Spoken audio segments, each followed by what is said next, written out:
السلام عليكم ورحمة الله وبركاته. وعليكم السلام ورحمة الله وبركاته. إن الحمد لله نحمده ونستعينه ونستغفره ونؤمن به ونتوكل عليه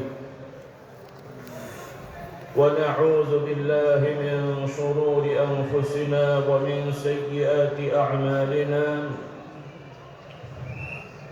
من يهده الله فلا مضل له ومن يضلله فلا هادي له. وأشهد أن لا إله إلا الله وحده لا شريك له وأشهد أن محمدا عبده ورسوله صلى الله عليه وعلى آله وأصحابه وبارك وسلم. أما بعد فأعوذ بالله من الشيطان الرجيم. بسم الله الرحمن الرحيم. ومن زحزح عن النار وأدخل الجنة فقد فاز وما الحياة الدنيا إلا متاع الغرور. আল্লাহ রাব্বুল আলামিনের শানে আমরা শুকরিয়া আদায় করছি।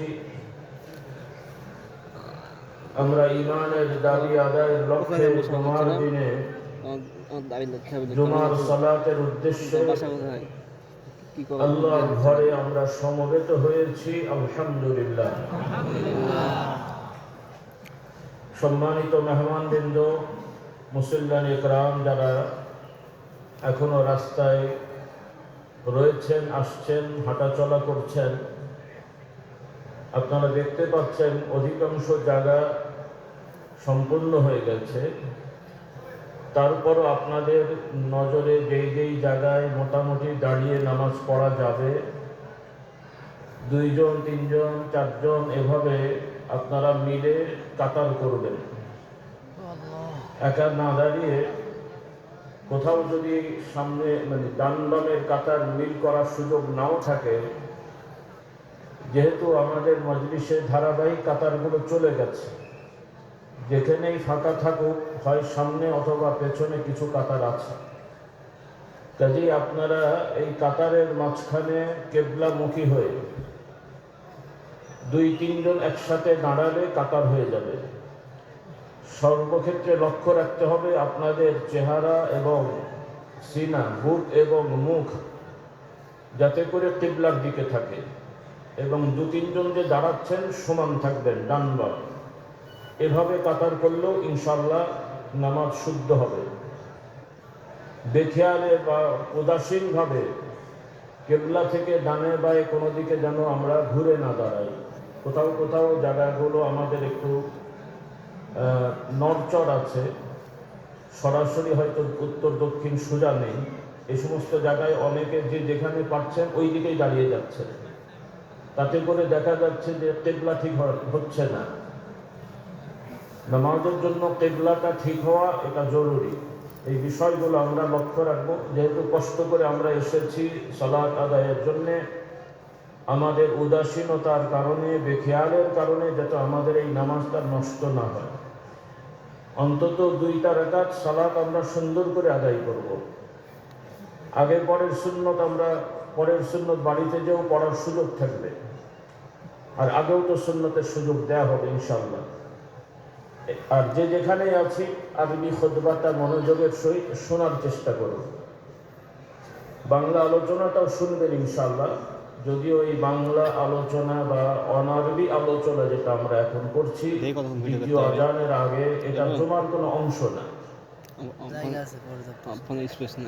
বর্তমান প্রেক্ষাপট অনুযায়ী উলামা ইকরাম বিশেষ বিবেচনায়, যেহেতু আরবি খুতবা আমরা বুঝতে পারি না, আরবি ভাষা ছাড়া অন্য ভাষায় জুমার খুতবা দেওয়া যাবে কিনা এই নিয়ে অনেক কথা বিতর্ক থাকার কারণে উলামা ইকরাম সতর্কতামূলক যে যেই এলাকায় সেই এলাকার আঞ্চলিক ভাষায় আরবি খুতবার আগে আলোচনার একটা ব্যবস্থা রেখেছেন। কোনো জায়গা নাই। যাতে ইমানদার ভাই বোনেরা এই আলোচনা থেকে কিছু উপকৃত হতে পারেন। আলহামদুলিল্লাহ, কিছুটা উপকার হলেও অনেক ক্ষেত্রে দেখা যাচ্ছে যে আমাদের এই পরিশ্রমটা যথাযথ কাজে লাগছে না। কারণ অধিকাংশ ক্ষেত্রে জুমার নামাজে আমরা খুব বেশি আগে যাই না, আরবি খুতবা দেওয়ার অল্প আগে আমরা যাই, অথবা খুতবা শুরু হলে যাই। অল্প কিছু মানুষ হয়তো বাংলা বা এই অনারবি আলোচনাটা শোনেন। যেহেতু ওই সময় সংখ্যা খুব বেশি থাকে না অধিকাংশ মসজিদে, খতিব সাহেবগণ, ওলামা ইকরাম সেজন্য খুব একটা গঠনমূলক কথা বলার আগ্রহও পান না, সুযোগও পান না। তাতে করে যে উদ্দেশ্যে আলোচনার ব্যবস্থা করা হয়েছিল সেই উদ্দেশ্যটা খুব একটা কাজে লাগছে না বা খুব একটা উপকারে আসছে না। তো আমাদের আহ্বান থাকবে, অনুরোধ থাকবে, যেহেতু একটা সুযোগ আমরা পেয়েছি এটাকে কাজে লাগানো। আবার এই আলোচনা নিয়েও কিছুটা বিতর্ক আছে। আমি শুনেছি কোনো ওলামা আলেমদের অংশ কেউ আরবি খুতবার আগে এই বাংলা বা অনারবি আলোচনাকে তারা নিষেধ করছেন, অথবা অনেকটা হারামের পর্যায়ে বলে ফেলেছেন। এটা আসলে আমাদের চিন্তার বিষয়। আমার আহ্বান থাকবে বিষয়গুলো বুঝে শুনে আমরা কথা বলব। কারণ কোনো বিষয়কে হারাম হচ্ছে, গোনাহ হচ্ছে, এটা বলতে হলে কোরআন এবং আল্লাহ নবীর সুন্নাহ থেকে স্পষ্ট, বোধগম্য এবং দৃঢ় দলিল দরকার। আফসা আন্দাজ মতন যে সমস্ত কথা, যেটার একাধিক অর্থ হতে পারে, একাধিক ব্যাখ্যা হতে পারে, এই ধরনের মফহুম মানে আয়াতের অর্থ দিয়ে, হাদিসের অর্থ দিয়ে কোনো বিষয়কে কঠিনভাবে হারাম অথবা ফরজ, নিষেধ অথবা অবশ্যই করণীয়, কোনোটাই বলা যায় না। এজন্য আজকের এই মজলিসে যেহেতু বহু উলামা ইকরাম রয়েছেন, তারা আমার থেকে ভালো জানেন, আপনারা এই বিষয়গুলো খেয়াল রাখবেন, মানুষদেরকে বলবেন, উৎসাহিত করবেন, যাতে করে তাদের কাছে বিষয়গুলো স্পষ্ট থাকে। সমাজের পরিবর্তনে, কালের বিবর্তনে অনেক কর্ম, কাজ, কথা আমাদেরকে বলতে হয়, করতে হয়, যেগুলো ইসলামের বিধানে প্রশস্ততা আছে। কিন্তু ইসলাম নির্ধারিত বিষয়। আল্লাহ রাব্বুল আলামিন ইসলামকে পরিপূর্ণ করে দিয়েছেন।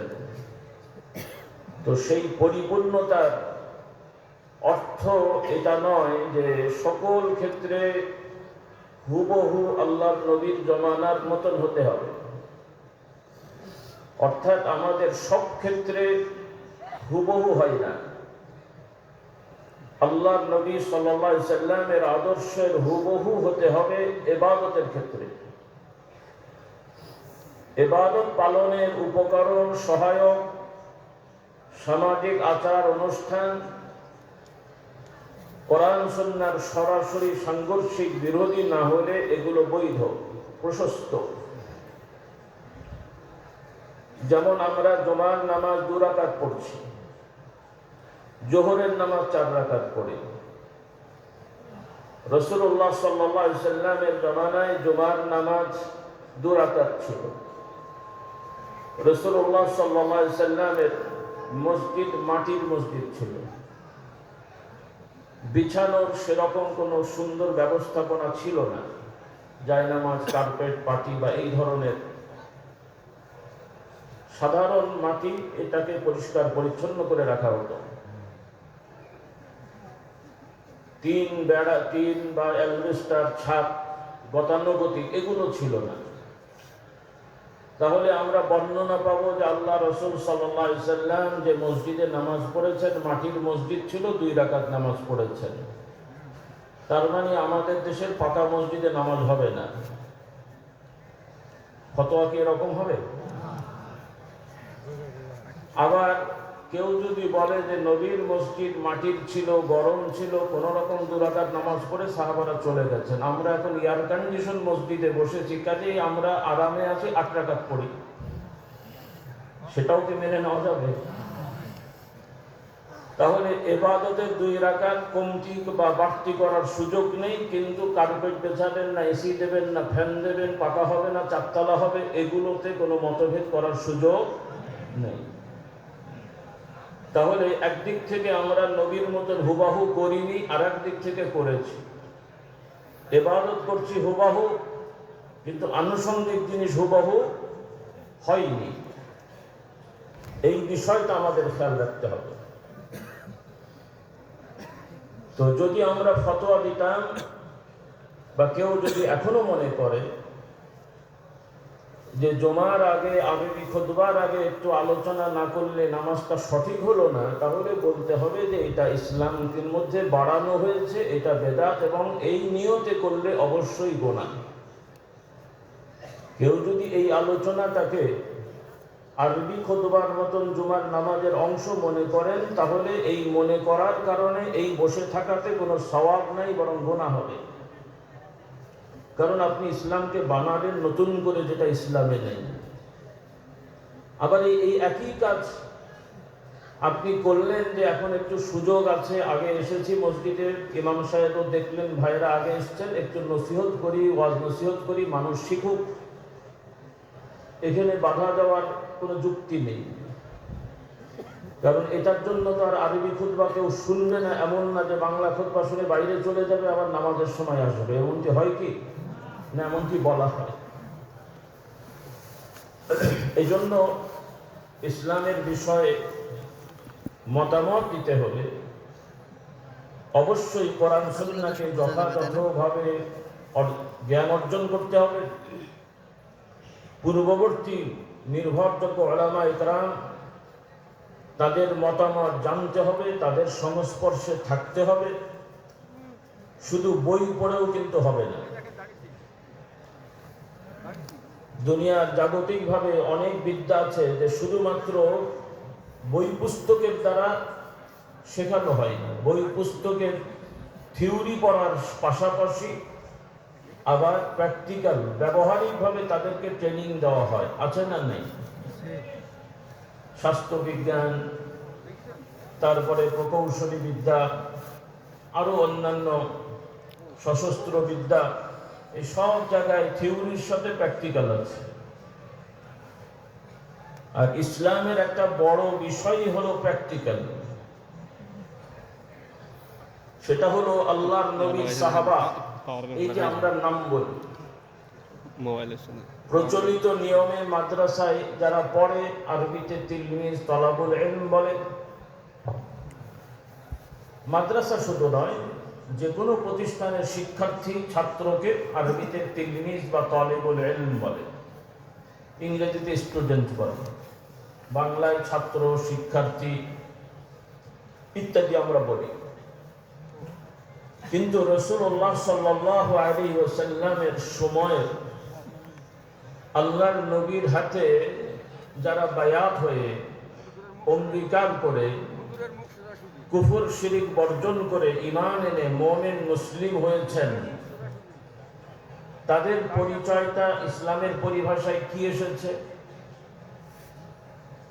রাসূলুল্লাহ সাল্লাল্লাহু আলাইহি ওয়াসাল্লাম নিজের পরিচয় দিয়েছেন যে আল্লাহ তাআলা আমাকে শিক্ষক করে প্রেরিত করেছেন, আমি শিক্ষক হিসেবে প্রেরিত হয়েছি, বুইসতু মুআল্লিমান। তাহলে রাসূলুল্লাহ সাল্লাল্লাহু আলাইহি ওয়াসাল্লাম শিক্ষক। তিনি যাদেরকে বলছেন, ভাষার দিক থেকে বলা হবে তারা শিক্ষার্থী, কিন্তু এক্ষেত্রে শিক্ষার্থী বলা হয়নি। বাস্তবতায় বলা হয়েছে যে রাসূলুল্লাহ সাল্লাল্লাহু আলাইহি ওয়াসাল্লামের সঙ্গীগণ, আসহাব, সাথী, সঙ্গীগণ। এই সাথী সঙ্গীগণের বৈশিষ্ট্য কি? রাসূলুল্লাহ সাল্লাল্লাহু আলাইহি ওয়াসাল্লাম শিক্ষা দিয়েছেন তারা আল্লাহ রসুল সাল্লাল্লাহু আলাইহি সাল্লামের সংস্পর্শে থেকে যা শুনেছেন, যা দেখেছেন, তাই করেছেন। সুবহানাল্লাহ।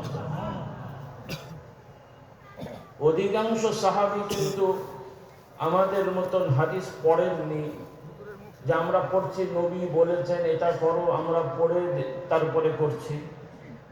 সাহাবীরা নবীকে বলতে শুনেছেন, করেছেন, তারা কিন্তু পড়েননি, দেখে দেখে শুনে শুনে করেছেন। সুবহানাল্লাহ। তার মানে পুরোটাই প্র্যাকটিক্যাল। সাহাবাদের ইসলাম হলো ব্যবহারিক ইসলাম, আর আমাদের অনেকের ইসলাম, সবাই না, অনেকের ইসলাম হলো পুঁথিগত বিদ্যা। সাহাবারা যা জানতেন তাই মানতেন, যা করণীয় তা করতেন, যা বর্জনীয় তা বাদ দিতেন। আমরা যা জানি তা করি না, যা করার না তা করি, যা করার তা করি না। এক হয়ে গেছে না? এক হলাম তো নাকি? দেখতে এক, আমাদেরও মাথায় টুপি আছে, দাড়ি আছে, জব্বা আছে। সাহাবাদেরও টুপি ছিল, দাড়ি ছিল, জব্বা ছিল। বাহ্যিক এক। তফাৎ হলো আল্লাহর নবীর সাহাবাদের সকলের দাড়ি টুপি জব্বা হালাল টাকার, কিন্তু আমাদের অনেকের দাড়ি টুপি জব্বা হারাম টাকার। এক হয়েছে? বাহ্যিক তো দেখতে এক, কিন্তু প্র্যাকটিক্যাল কি, বাস্তবতাটা কি হবে? একটা হলো জীবন্ত মানুষ, আর একটা মৃত মানুষ। একটা জিন্দা মানুষ মারা যাওয়ার নিদর্শন কি? কল্লা নাই হয়ে যায় নাকি? হাত পা অর্ধেক হয়ে যায়। হাত পা কল্লা সব ঠিক থাকে, দেখতে শুনতে সবই এক। যদি হত্যা না হয়, কাটাকাটি না হয়, সেটা ভিন্ন কথা। কিন্তু কি থাকে না? কি থাকে না? রূহ থাকে না, আত্মা থাকে না। তো আমাদের অনেকের ইসলাম ওই রকম, নামে মুসলমান, বাহ্যিকভাবে ইসলামের মুসলমানের মতো দেখতে, কিন্তু ইসলামের রূহ আমাদের অনেকের হারিয়ে যাচ্ছে। আল্লাহ আমাদের হেদায়েত দান করুন। রাসূলুল্লাহ সাল্লাল্লাহু আলাইহি ওয়াসাল্লাম এ ব্যাপারে ইমানদারদের পার্থক্য বলেছেন। ইমানদারদের মধ্যে দুই রকম, জিন্দা ইমানদার, মুর্দা ইমানদার। জীবিত ইমানদার, মৃত ইমানদার। জীবিত মুমিন, মৃত মুমিন। এই মৃত জিন্দা, দৈহিক জিন্দা, মৃত না। রাসূলুল্লাহ সাল্লাল্লাহু আলাইহি ওয়াসাল্লাম বলেন, যে ব্যক্তি আল্লাহকে স্মরণ করে, জিকির করে, আর যে আল্লাহকে স্মরণ করে না, জিকির করে না, এই দুইজনের তফাৎ হলো মুর্দার জিন্দার মতো। যদিও হাদিসের ভাষাটা জিকির এসছে, তো আমাদের সাধারণভাবে জিকির বলতে আমরা কেউ কেউ বেশিরভাগ মনে করি সুবহানাল্লাহ, আলহামদুলিল্লাহ, আল্লাহু আকবার পড়া। আর অনেকে মনে করি যে কোরআন হাদিসের ইলম অর্জন করা এটাই জিকির, অন্য কিছু লাগে না, বা কিছু লোক মনে করে। এটা ভুল, দুইটাই ভুল। আল্লাহ তাআলাকে স্মরণ করে যা করা হয় তাকেই আরবিতে জিকির বলে। কোরআন পড়া, ইলমে দ্বীন চর্চা করা, আল্লাহ তাআলার গুণগানে কিছু বাক্য পড়া, জপা, উচ্চারণ করা, যেগুলো আমরা পড়ার চেষ্টা করি। তাহলে যে লোকটি আল্লাহকে স্মরণ করে, আল্লাহকে স্মরণ করে মানে আপনারা জানেন আল্লাহর নবীর সঙ্গী সাহাবাদের সাথে একদল মানুষ ঘোরাফেরা করত, তারাও দাবি করত আমরা মুসলিম। নামাজ পড়তো, রোজা রাখতো, হজ করেছে কেউ কেউ। বাহ্যিকভাবে মুমিন মুসলমানের যে লেবাস পোশাক, বিশেষ করে দাড়ি বড় রাখা, মুখ ছোট করা, আর পাগড়ি জুব্বা, এগুলো আনুষঙ্গিক। সবার হয়তো অত জুব্বা পরার, সবসময় পাগড়ি পরার অভ্যাস বা সুযোগ সাহাবাদের যুগে অনেকের ছিল না। আল্লাহ তাআলার দয়া, আলহামদুলিল্লাহ, আমরা যেভাবে খাওয়া দাওয়া, পোশাক আশাকে অভ্যস্ত, রাসূলুল্লাহ সাল্লাল্লাহু আলাইহি ওয়াসাল্লামের সমাজের মানুষগুলো বাহ্যিকভাবে এত সচ্ছল ছিলেন না। অনেকের জামাটা ভালো ছিল না, ছেঁড়া ফাটা জামা পরতে হতো, বিকল্প নেই। লুঙ্গিটাও কষ্ট করে ঘুরিয়ে ঘাড়িয়ে পড়তে হতো, কারণ এত তালি তালি ছিল যে সতর খুলে যাওয়ার সম্ভাবনা থাকতো। আল্লাহু আকবার। কিন্তু আমাদের জানা মতে এখানে বহু ওলামা ইকরাম আছেন, শিক্ষার্থীরা আছেন, ব্যক্তিগতভাবে কোরআন হাদিস চর্চা করেন এরকম অনেক মানুষরা আছেন। মাঝে মাঝে তো পাকশি আমরা আসি বিভিন্ন অনুষ্ঠান, আবার আগামী বছর আল্লাহ তাআলা দয়া করলে মাহফিল হবে।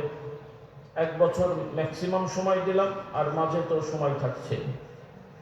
আপনারা গবেষণা করে আমাদেরকে স্পষ্টভাবে দেখিয়েন যে রাসূলুল্লাহ সাল্লাল্লাহু আলাইহি ওয়াসাল্লামের একজন সাহাবী দাড়ি চাঁচতেন, এক মুঠোর নিচে ছাড়তেন, স্পষ্ট প্রমাণ সহ যদি কেউ দেখাতে পারেন দেখিয়েন। আমাদের জানা মতে নাই, রাসূলুল্লাহ সাল্লাল্লাহু আলাইহি ওয়াসাল্লামের কোন হুকুম নির্দেশ সাহাবাদের মধ্যে পালিত হচ্ছে না, দেখা যাচ্ছে, এমনটি ঘটেনি। বলুন সুবহানাল্লাহ। ব্যক্তিগতভাবে কারো ভুল ত্রুটি হলেও তারা তওবা করে ফেরত এসেছে এবং সেটাকে তারা অপরাধ মনে করেছে। রাসূলুল্লাহ সাল্লাল্লাহু আলাইহি ওয়াসাল্লামের কোনো হুকুম পালন হয়তো কোনো সাহাবী সাময়িক করতে পারেননি, এটাকে তারা অপরাধ মনে করেছেন, এটাকে বৈধ মনে করেননি। কথাটা বুঝতে হবে। কেন বললাম এই জন্য বলছি যে মুনাফিকদেরকে চেনা যেত না যে তারা মুনাফিক না সঠিক মুমিন, কারণ অন্য সাহাবীর মতো লেবাস পোশাকে এক ছিল যেগুলো ফরজ ওয়াজিব, কিন্তু তাদের অন্তরে কোরআন সম্পর্কে, আল্লাহ সম্পর্কে, নবী সম্পর্কে দৃঢ়তা ছিল না, সংশয় ছিল। সাহাবারা না জানলেও আল্লাহর নবী সাল্লাল্লাহু আলাইহি ওয়াসাল্লাম ওহীর আগে না জানলেও আল্লাহ তাআলা জানতেন। বলুন সুবহানাল্লাহ। সুবহানাল্লাহ।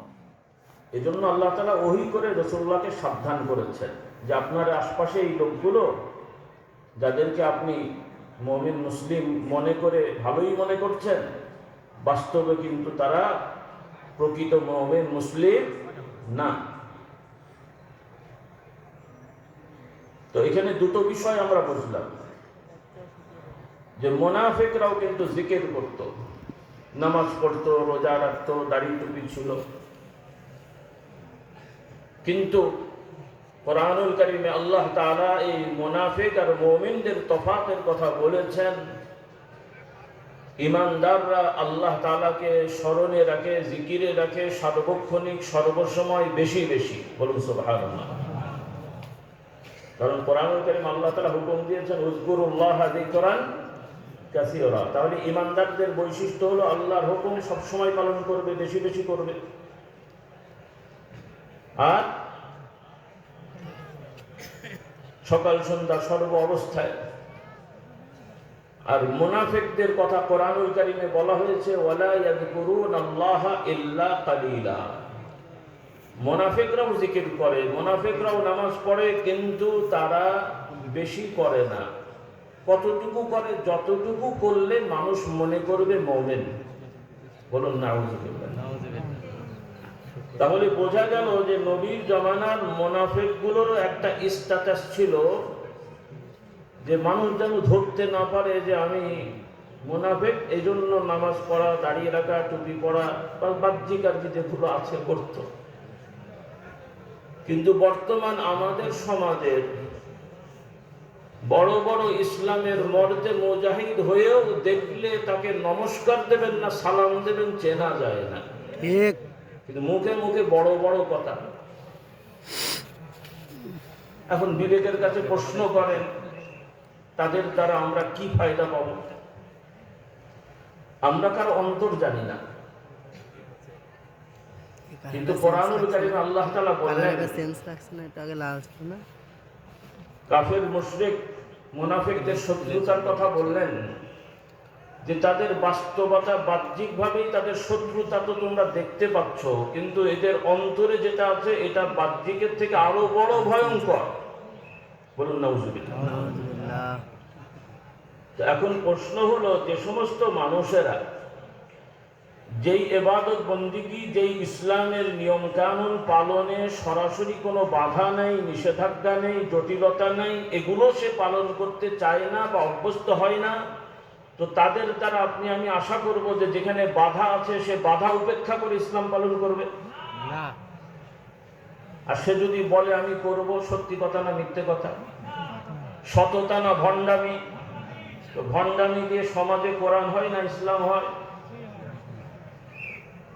ধোঁকা হলো না? আবার এর থেকেও বড় সমস্যা, যখন তারা নিজেদের এই ভুল ভ্রান্তিগুলোকে স্বীকার না করে আরো কোরআন হাদিসের অন্য আয়াত হাদিস দ্বারা অপব্যাখ্যা করে এগুলোই ইসলামের সাথে সাংঘর্ষিক নয় প্রমাণ করতে চান, তাহলে তো আরো মুশকিলের কথা। এজন্য আমার ভাই বোনদের বলতে চাই,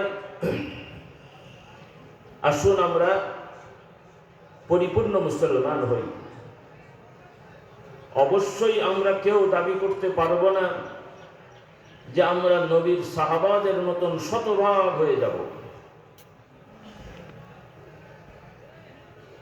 আমরা আকাঙ্ক্ষা করলেও শতভাগ হওয়াটা এত সহজ নয়। আল্লাহ তাআলা দয়া করলে দু একজন হতেও পারে, নাকচ করি না, কিন্তু সাহাবী তো আর হতে পারবেন না। খুব ভালো করে কথাগুলো খেয়াল করবেন, এগুলো ঈমান আকীদার কথা, গল্প গুজব নয়। এই জায়গাগুলো ঠিক না করলে, ফাউন্ডেশন ঠিক না হলে কি বিল্ডিং হয় রে বাবা? আপনি আমাকে স্বপ্ন দেখাচ্ছেন যে এখানে আমি একটা 6 তলা বিল্ডিং করব। কিভাবে করবেন? বলে আমি অর্ডার দিয়েছি, মোটা মোটা বাঁশ আসছে। কি আসছে? বাঁশ দিয়ে কি হবে? বলে মোটা মোটা বাঁশ দিয়ে কলম করবো, 6 তলা বিল্ডিং হবে। হবে না? মোটা বাঁশ। কি বাঁশ? মোটা বাঁশ, তা হবে না। যত মোটাই বাঁশ হোক বিল্ডিং হয় না। না? আপনাদের দেশে তাও হয়। তো আমাদের মোটা মোটা বাঁশওয়ালা ইমানদারদের দিয়ে দিন কায়েম হয় না। বিল্ডিং করতে হলে আপনাকে কলাম করতে হবে। যত ওপরে যাবেন তত নিচে পাইলিং লাগবে। তো আপনার সমাজকে যত ওপরে নিতে হবে তত পেছনে যেতে হবে। 1500 বছর আগে যাবেন, ওপরে যেতে পারবেন। যত মডার্ন ইসলাম আনবেন তত নিচে যেতে হবে। আধুনিক ইসলামকে তালাক দিতে হবে। ভয় নেই, বউ তালাক দিতে বলি নেই। আধুনিক ইসলামকে তালাক দিতে হবে। সাহাবায়ে কেরামদের ইসলামকে আঁকড়ে ধরতে হবে। ঠিক। রাজি ইনশাআল্লাহ? ভুল ভ্রান্তি থাকবে, ভুল করেছি তওবা করব, হুজ্জতি করব না। চোরের মার বড় গলা যেন না হয়। ছেলে চুরি করেছে, তওবা করেন, স্বীকার করেন, 2-4 মানুষের সামনে যান, পরে যে মাথায় হাত বুলিয়ে। কিন্তু চুরি করেছে, ধরা পড়েছে, আবার বলছেন চুরি করেনি, বা করলেও নেক নিয়তে করেছে। কি বুঝলেন? আমার ছেলে চুরি করেছে, হ্যাঁ ঠিক আছে, স্বীকার করছে চুরি করেছে, তবে নিয়তটা ভালো ছিল। কি বুঝলেন? নিয়ত ভালো ছিল। তো আমরা অনেক সময় ইসলামের অনেক বিধানকে লঙ্ঘন করে ব্যাখ্যা দিই, আমাদের উদ্দেশ্য ভালো, নিয়ত ভালো, ইত্যাদি ইত্যাদি। না ভাই, এগুলো করবেন না, এগুলো করা যাবে না। নিয়ত যেমন ভালো থাকতে হবে সেটা অবশ্যই আল্লাহ তাআলা দেখছেন, নিয়তের পাশাপাশি কর্মটাও সঠিক হতে হবে। সাধ্যের বাইরে কিছু হয়ে গেলে আল্লাহ তাআলা ক্ষমা করে দেন। বলি আলহামদুলিল্লাহ। আলহামদুলিল্লাহ। আল্লাহ তাআলা রহমান, রহিম, গফফার, সত্তার, ওয়াদুদ। তিনি ক্ষমাশীল, তিনি দয়াল, তিনি অতীব নিকটে, তিনি সব জানেন। বলি আলহামদুলিল্লাহ। আমাদের প্রশ্ন, আমাদের ভুল হতে পারে, ভুল হয়, ভুল হয়ে যায়, ভুল হবে, ভুলকে ভুল স্বীকার করতে হবে, তওবা করতে হবে, অনুশোচনা করতে হবে, সরি বলতে হবে, পথ পাল্টাতে হবে। কিন্তু ভুলকে প্রতিষ্ঠিত করার চেষ্টা যাতে আমরা না করি, এই আহ্বানটা আমার সবার প্রতি থাকছে, সবার প্রতি। পীর মুরিদির দরবার হোক, পীর মুরিদি যারা পক্ষে আছেন তারা হন, যারা বিপক্ষে আছেন তারা হন, হ্যাঁ, সবাইকে আমি আহ্বান করছি। কারণ আমরা বিশ্বাস করি আল্লাহ তাআলা যাদেরকে নির্ধারিত করেছেন তারাই নবী। গবেষণা করে কেউ নবী হয় না, পরিশ্রম করে কেউ নবী হয় না, কেউ রসূল হয় না। নবীগণ নিষ্পাপ বেগুনাহ। সেই নবীদের ধারাবাহিকতায় মুহাম্মদুর রাসূলুল্লাহ সাল্লাল্লাহু আলাইহি ওয়াসাল্লাম শেষ নবী। তারপরে কোনো মানুষকেই কোনো ব্যাখ্যা দিয়ে নবী বলাও যাবে না, মুখে নবী না বললেও নবীর মতন বৈশিষ্ট্য আছে এই ধরনের ধারণা করাও যাবে না। আল্লাহর মতন কাউকে মনে করাও যেমন শিরক ফিল্লাহ, এটাও যেমন হারাম, বড় অপরাধ। নবী নয় এই ধরনের কোন মানুষকেও নবীর মতন সম্মান মর্যাদা দিয়ে অনুকরণ করা, এটাও শিরক ফিল নবুওয়াত, এটাও হারাম। এই বিষয়গুলো বুঝতে হবে। তবে সমাজের কিছু মুসলমান নামধারীরা কেউ কেউ ওপেনলি বলে দিয়েছে, তারা তো আমরা জেনে যাচ্ছি। তারপরেও আবার কিছু মুসলমান এদের দ্বারা বিভ্রান্ত হচ্ছে। সেটা আমি আগেও বলেছি, আবারও মনে করিয়ে দিই, যে তারা মুসলমান নাম নিলেও তারা মুসলমান নয়।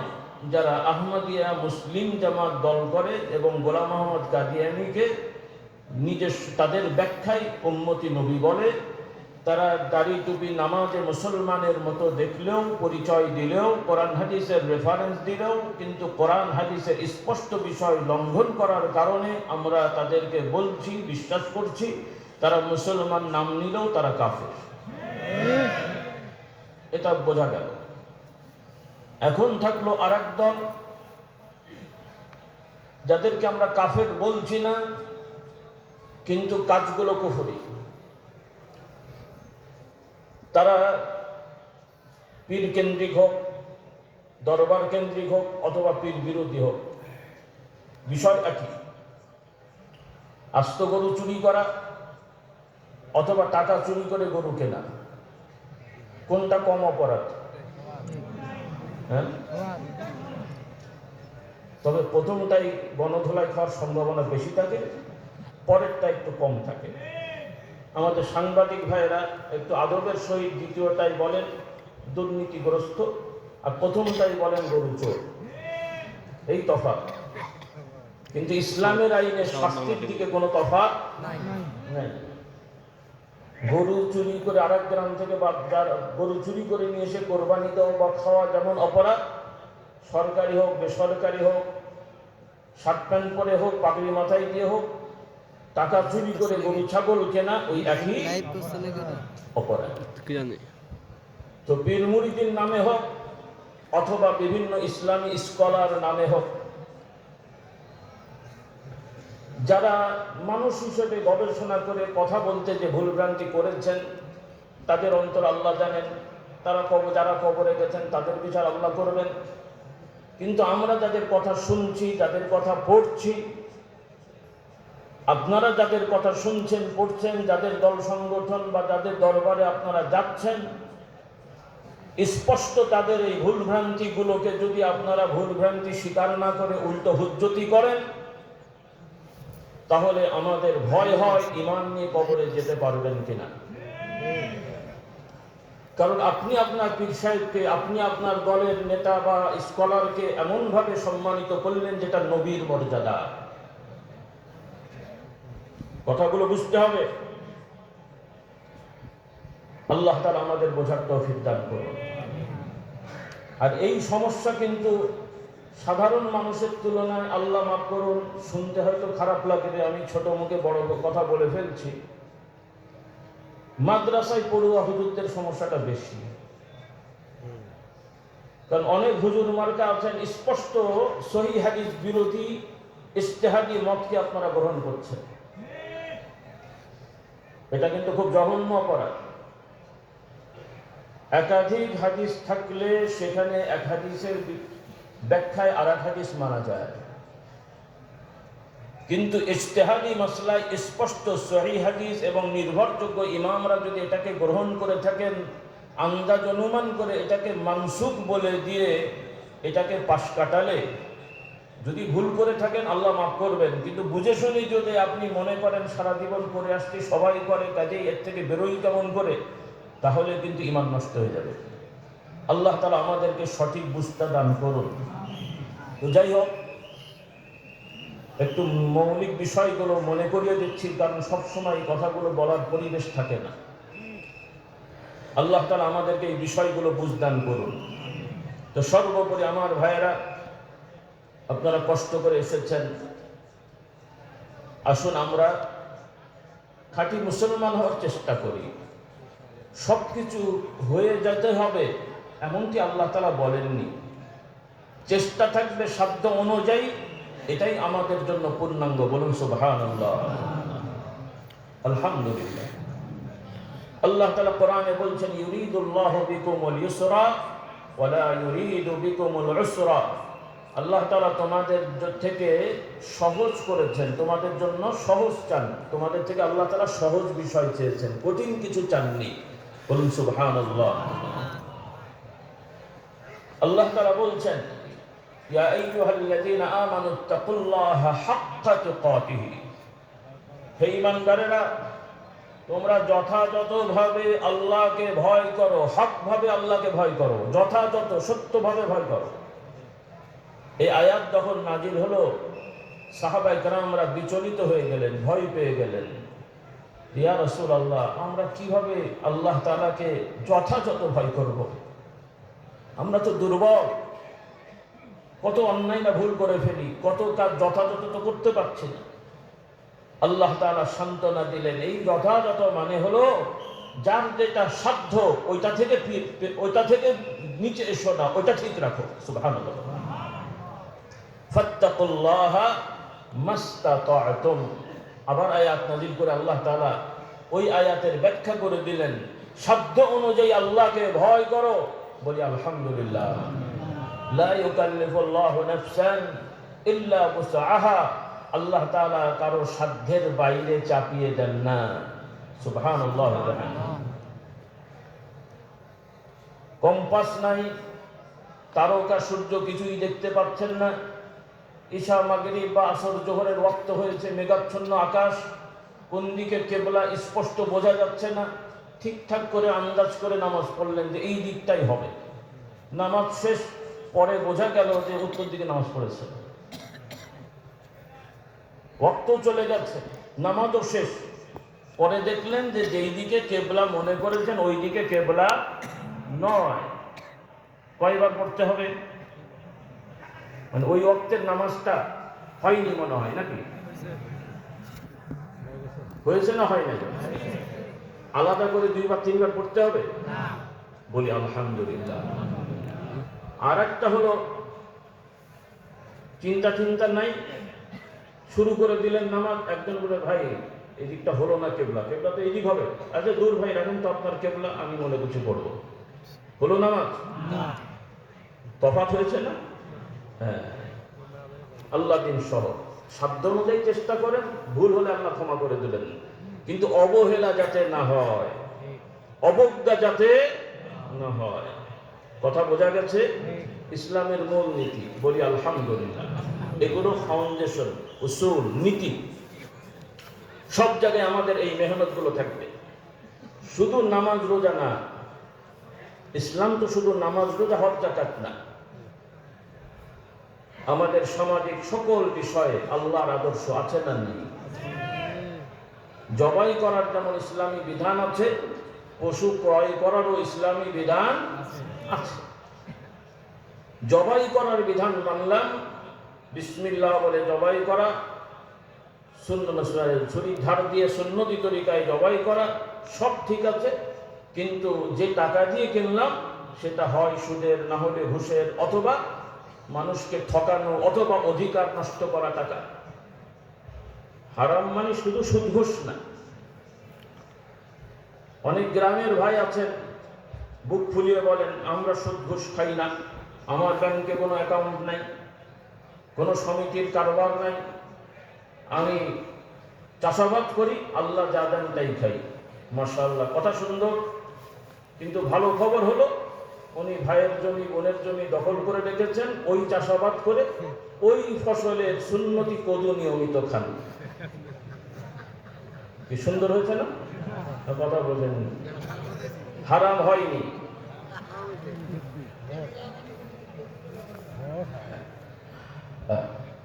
হারাম হয়েছে না হয়নি?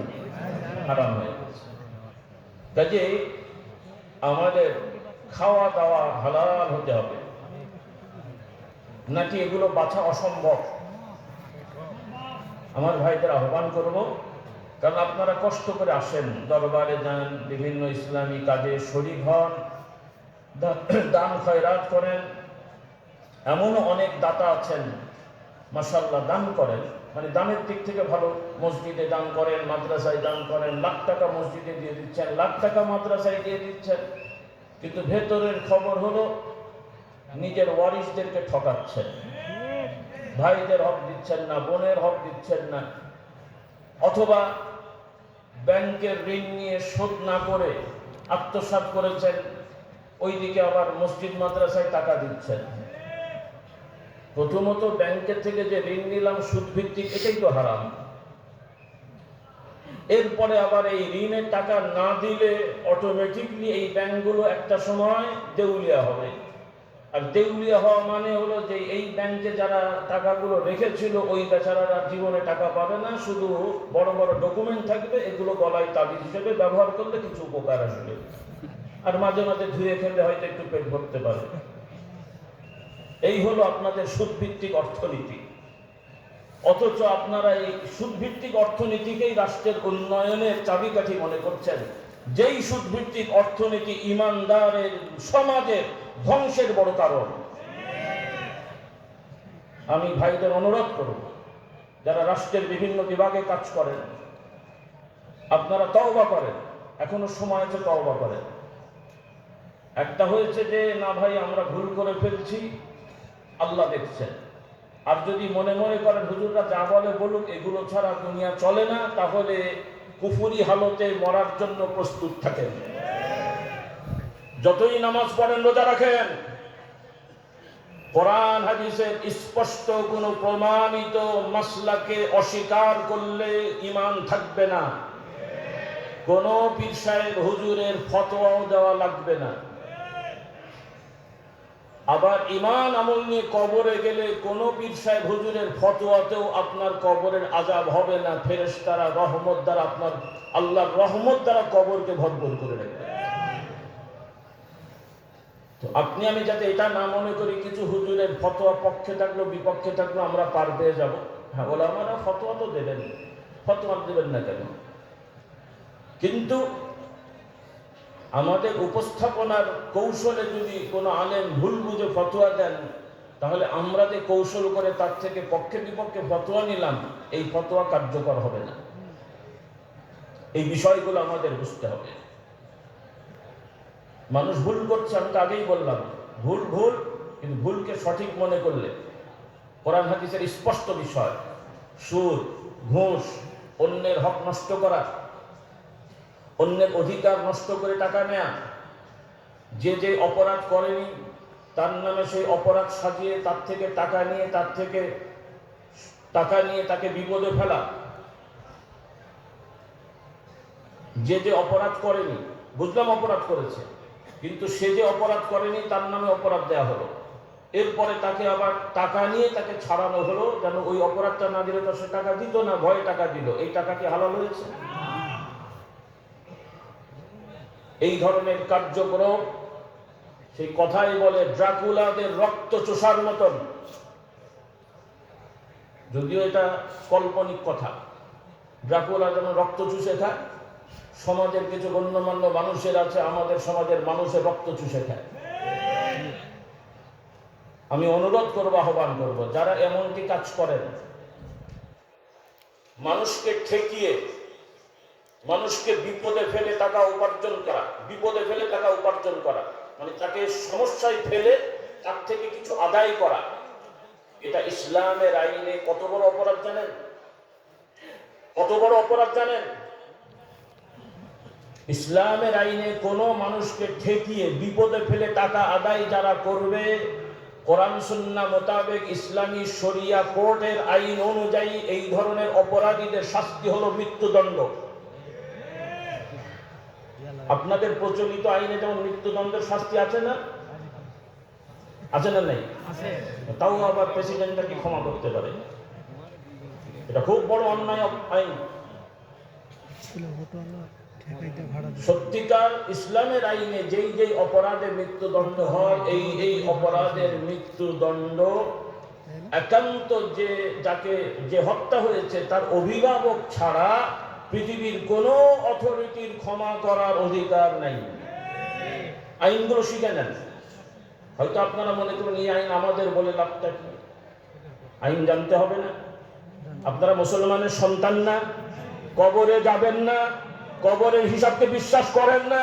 কিয়ামতের বিচারকে বিশ্বাস করেন না? শুধু মসজিদে কপাল ঠুকলে জান্নাত পাওয়া যাবে? পৃথিবীর মানুষগুলোকে জিম্মি করে রেখেছো তোমরা। আইনের দোহাই দিয়ে, বিচারের দোহাই দিয়ে মানুষের প্রতি অবিচার, শান্তি প্রতিষ্ঠার দোহাই দিয়ে মানুষের মধ্যে অশান্তি প্রতিষ্ঠা করা, ধরাকে সরা মনে করা হয়েছে। আল্লাহর বিচার ছিল, আছে, থাকবে। আল্লাহর বিচার ছিল, আছে, থাকবে।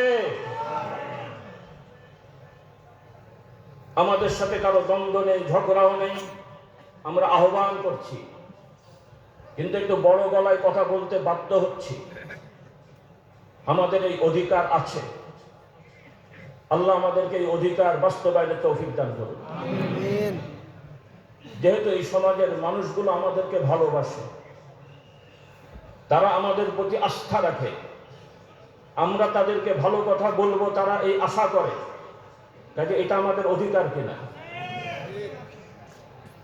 আপনারা ভাড়া করা মানুষ নিয়ে মিছিল করে যদি আশা করেন, অধিকার চান যে আমাদের ভোটার অনেক, আমাদের অধিকার আছে কথা বলার, আমরা হয়তো ইলেকশন করে ভোট চাইনি, কিন্তু এই মানুষগুলোর আস্থার কি মূল্যায়ন নাই? কাজে আমাদের আহ্বান শোনা আপনাদের জন্য নৈতিক দায়িত্ব। মনে করছেন হুজুররা বললো শুনলাম না, আচ্ছা না শোনেন, আমরা কিছু করবো না, আমার আল্লাহ করবে। আমাদের কোনো শক্তি নেই, আমার আল্লাহর শক্তি আছে।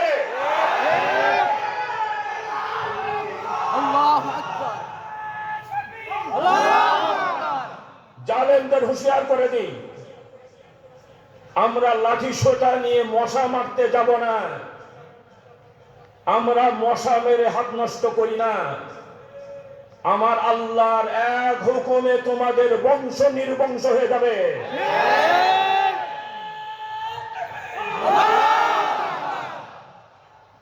তোমাদের পায়ের মাটি সরে যাবে। অপেক্ষা করো জালেমেরা, যেই হও না কেন তোমরা। সকল জালেমদের সাবধান করে দিই, বাকি হায়াত আছে, ভালো থাকো, সম্মানের সহিত থাকো। মরবে মানুষ দোয়া করবে। তোমার প্রতি আক্রমণ আসলে মানুষ তোমাকে শেল্টার দেবে। আর যদি তা না হয়, যা হওয়ার তাই হয়। আল্লাহ আমাদের হেদায়েত দান করুন। এজন্য মুসলমান ভাইদের ঈমানি দাওয়াত দিন। অমুসলিম অন্য ধর্মের ভাইয়েরা যারা আছেন বিভিন্ন দায়িত্বে, প্রশাসনে, আপনারাও মানুষ। ইসলামের দাবি হয়তো আপনাদের থেকে আমরা পেতে পারবো না, অন্তত মানবিক দাবি তো আমরা পাবো। অন্তত একটা মানুষ হিসেবে আপনার বিবেক তো কাজ করবে। আল্লাহ আমাদের হেদায়েত দান করুন। কাজেই আমাদের সমাজে আমাদেরকে বিশ্বাস করতে হবে, যেহেতু বাংলাদেশের 90% মানুষ মুসলমান বা কম বেশি, কিছু বেশি বলা হয়, আমি 90 ধরলাম। তো 90% মানুষ মুসলমান যেহেতু, এদেশের রাষ্ট্রের কোনো আইন এমন থাকা যাবে না যে আইনে কোনো মানুষ বাধ্য হয়ে অপরাধ করে। ব্যক্তিগতভাবে মানুষ ঘরে কি করছে সেটা আপনি আমি ঘর পাহারা দেবো না, আল্লাহ বলেন উনি। তবে রাষ্ট্রের গোয়েন্দা সংস্থাকে সতর্ক থাকতে হবে।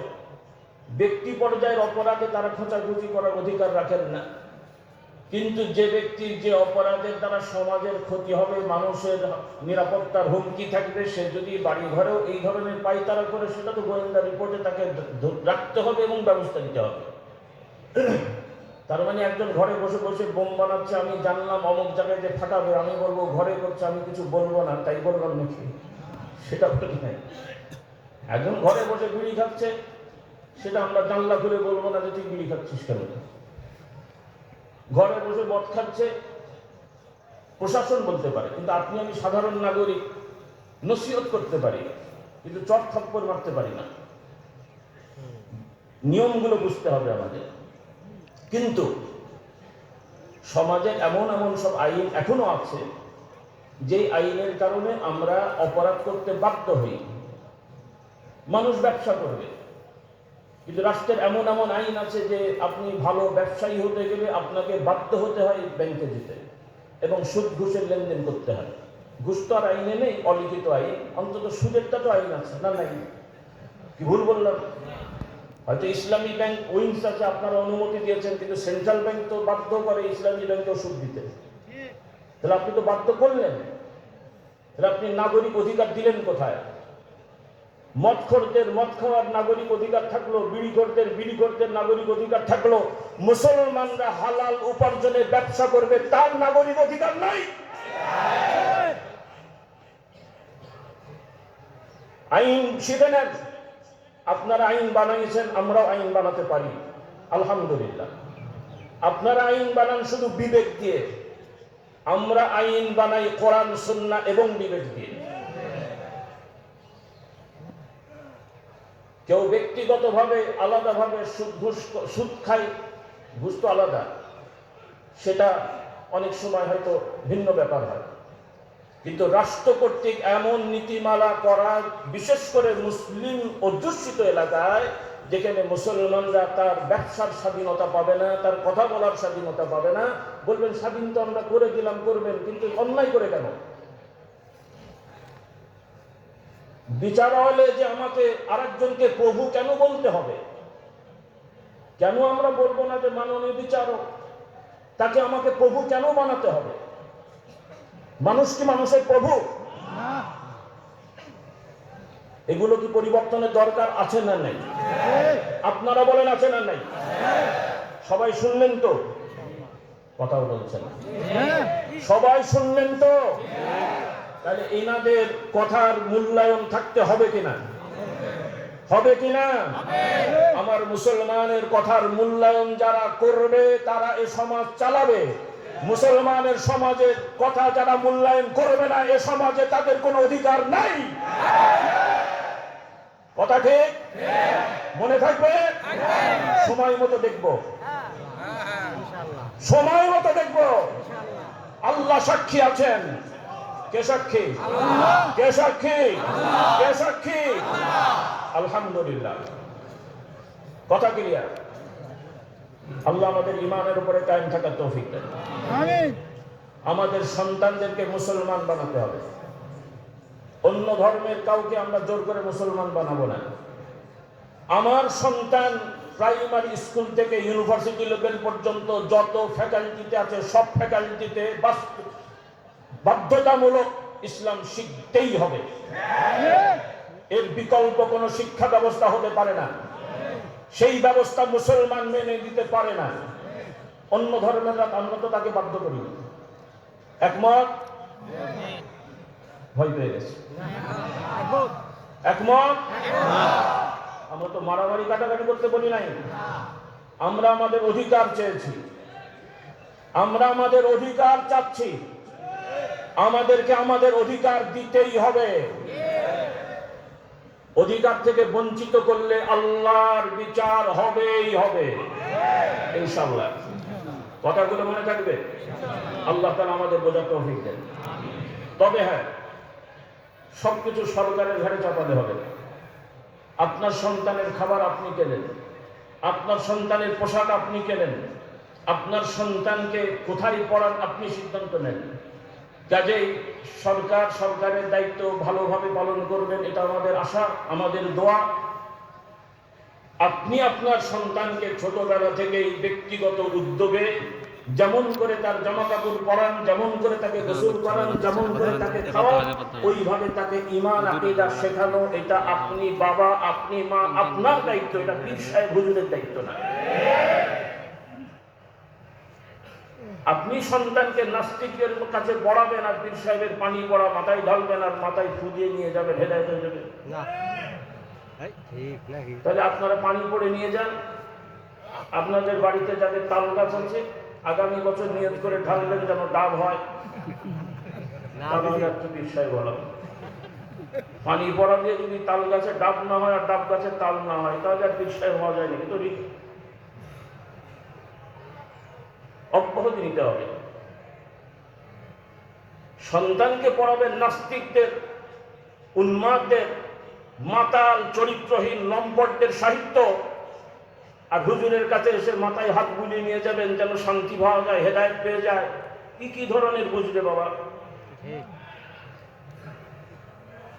শিক্ষা ব্যবস্থায় যত ধরনের কোরআন সুন্নাহ বিরোধী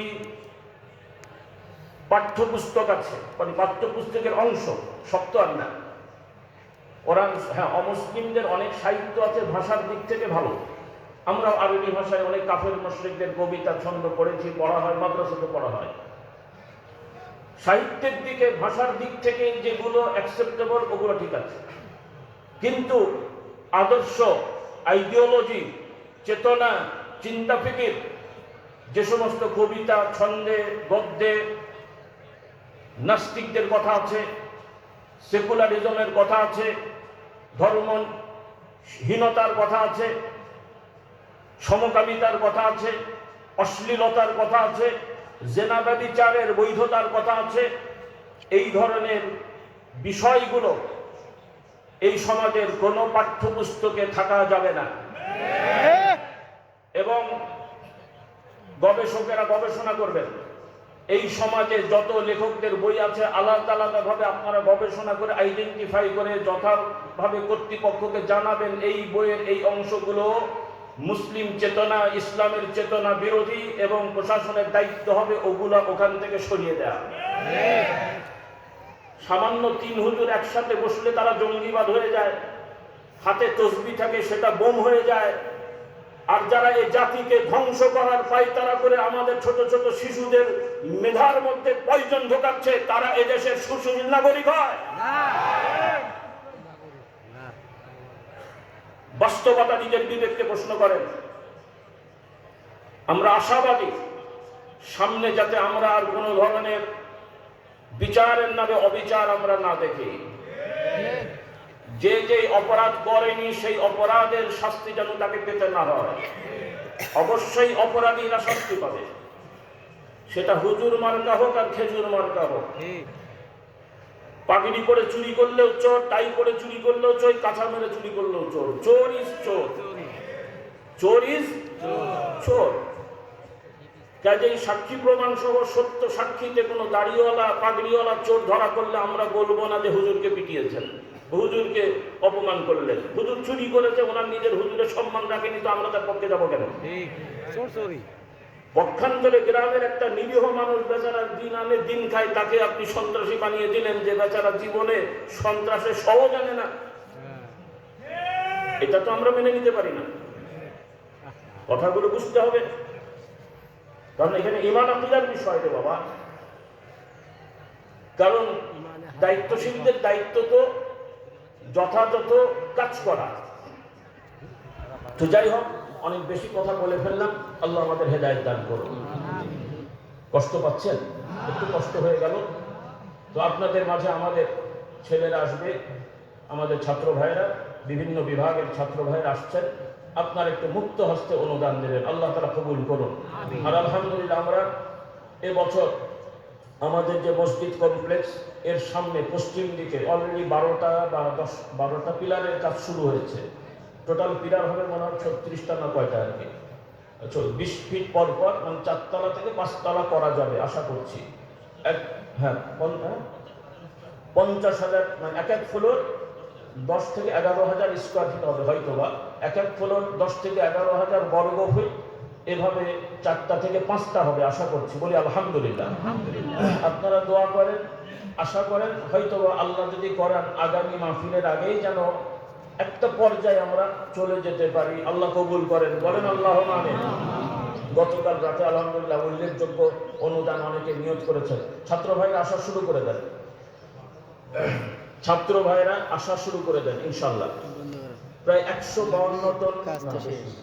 আচ্ছা যা হোক যেটাই হোক, মানে এটা প্রায়